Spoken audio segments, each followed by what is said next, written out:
Hoy vamos a volver a un tema que ya todos conocemos, pero que es de suma importancia,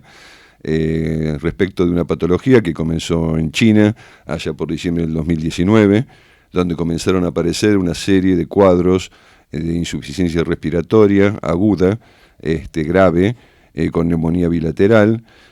Al principio desconcertó mucho a los médicos de China.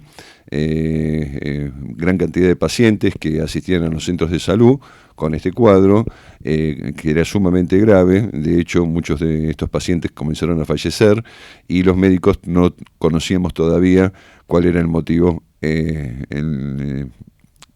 Con el tiempo se estudió, se descubrió que existía un virus, al cual se denominó coronavirus por sus características estructurales, y este virus era un virus que había saltado de los animales a la especie humana. La enfermedad se conoció como COVID-19 y lo que en principio comenzó como una pandemia, como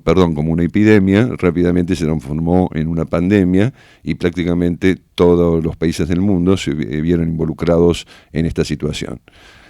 Fue declarada por la Organización Mundial de la Salud como tal y comenzaron las restricciones hasta que a mediados del 2020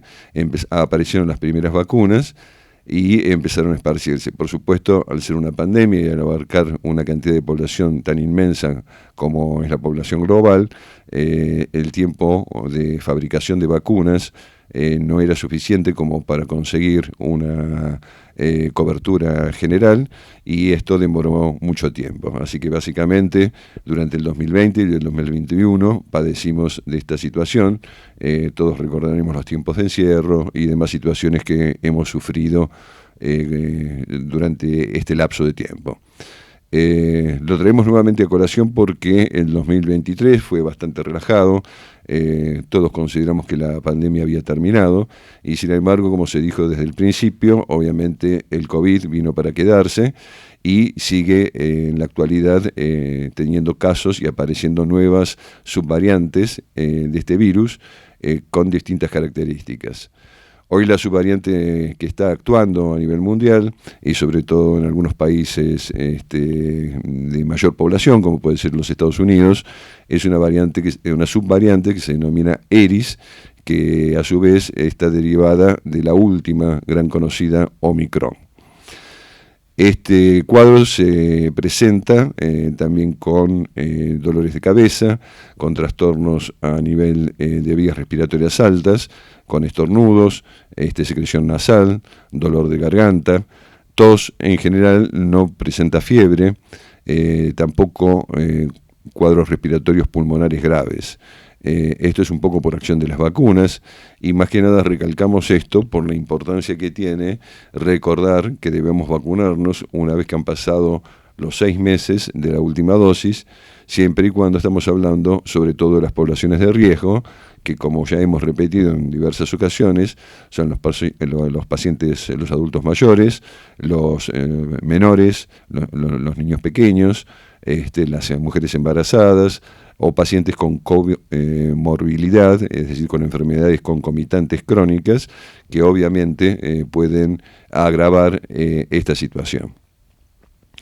Esto lo repetimos porque uno comienza un poquito a distenderse, a creer que el COVID ya no existe, pero ya vemos en algunos países que inclusive se ha vuelto al tema famoso de los barbijos, sobre todo en los lugares cerrados y en los centros de salud. También se ha visto un recrudecimiento sobre todo en los países europeos, donde están cursando la temporada de invierno, de un recrudecimiento de lo que es la gripe, los cuadros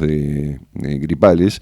que estarían relacionados en cierta forma también con el COVID, ya que durante estas épocas donde se utilizaron barbijos,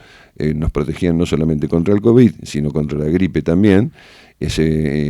lo cual produce que hoy tengamos ese recrudecimiento de este tipo de enfermedades respiratorias.